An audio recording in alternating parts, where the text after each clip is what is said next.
Hi, I'm Ines and you're watching Dancers Life Stories. Today with me I have Jeremy. What would you say is one really happy moment, a really funny happy moment in dance that you really remember? And what's one moment in dance that was really meaningful to you?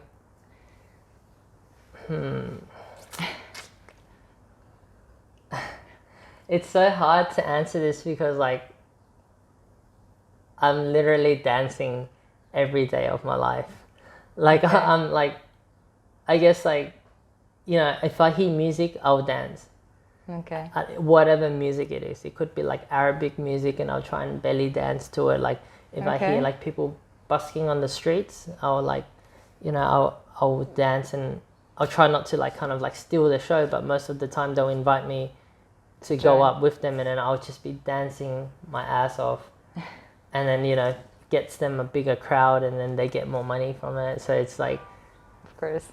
yeah, I think the best memories are just being able to just dance and for other people to join in as well. To engage other people with your dancing. And I think a meaningful one for me, I think it would have to be my classes.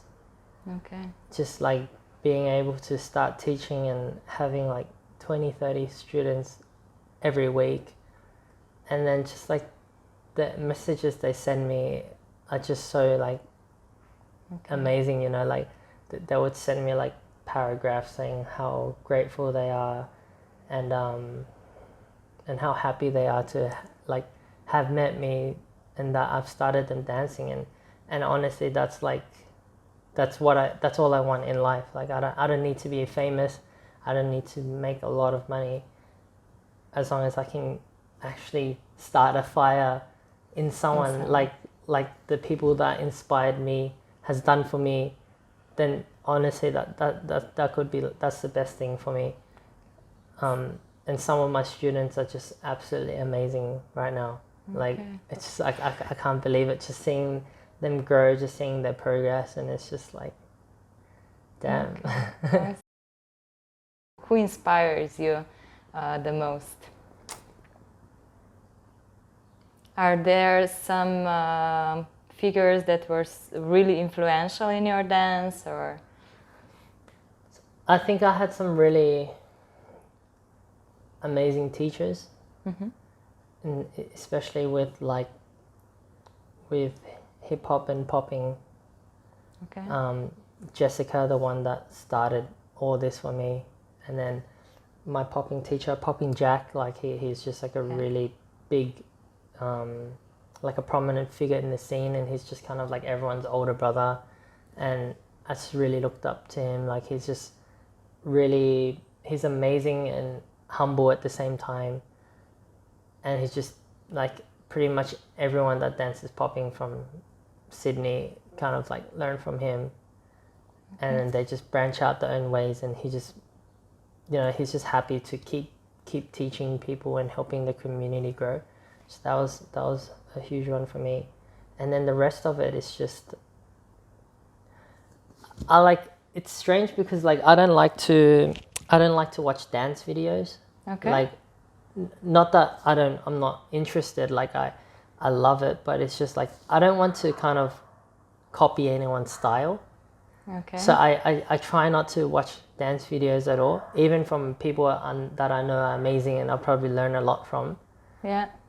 I have this weird thing where I kind of I take workshops all over the world, but in terms of sitting there learning, because I feel I might just pick up something subconsciously, which I don't really want to do. I just want to dance my way, and I guess you just can't help eventually. You do pick up things here and there, but Of course. I try not to as much as I can. So it's just, I have my group, my crew members back at home, baddies, and they're amazing dancers also. They're just so good and so happy, and yeah, so I guess they were kind of my inspiration as well. What advice would you give to other dancers out there? I'm sure you've heard this hundreds and hundreds of times, but honestly, like the biggest thing for me is just like be happy. Don't do like just try and remember why you started dancing. And for me, it was just like because I loved it and I wanted to have fun. And I know like you can get caught up in the moment and just it takes over. Even when I was teaching, I was starting to get really tired sometimes and I wouldn't want to go out social dancing. But then I think I just have to remind myself, then I guess I just have to teach less and go out, because that was like the main reason for me. And I think it's okay to take your time also when you don't get something, or even like to take a break from dancing in general. That's okay also. Like I've had times where like I've just had to work so much and I didn't dance for like 2 months, and I'd come back and I feel better than I was before, because now it's just like, obviously I still remember everything from before, but I'm just so free now. Just like, you know, you're not thinking all the time anymore, because it's like, it's funny because the more you dance, the more you don't necessarily always get better, because you start thinking a lot and then you start get kind a of bit stuck. yeah, you get stuck and then it gets all weird. So so it's also okay to take a break once in a while and just do things at your own pace. And my biggest advice is, like, if you're old enough, of course, like to just go out to the club. That's where dancing, that's where it is like in its like most pure form for me. Just out dancing with other people and just the interaction and the energy that you get, and like loud pumping music, like I think that just like fuels my soul. Is there any like knowledge from dance that you apply to your life?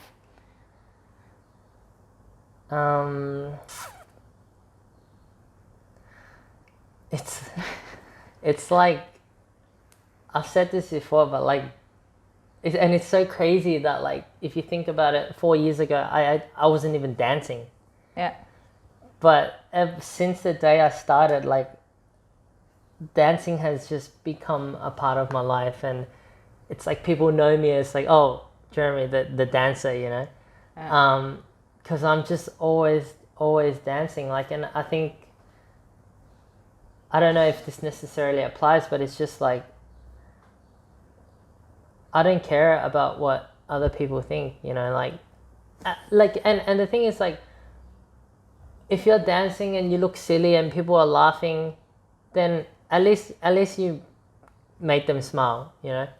That's like true. What does that do for you? Like, it doesn't have to affect you negatively. Like, you could be just having the time of your life. For whatever reason they're laughing or smiling, maybe some people appreciate it, some people think it's cool, or even if they think you look stupid and they're laughing, at least you made someone laugh, you know. So that's how I see it. Do you have like a signature move, like one move that you always do, that it's always like a part of your dance?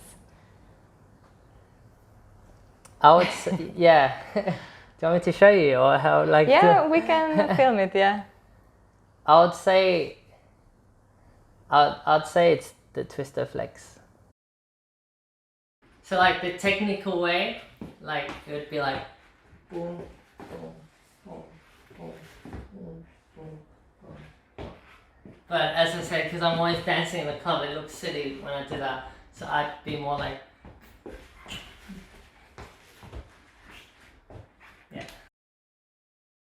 Also, you have prepared a short dance challenge for our dancers.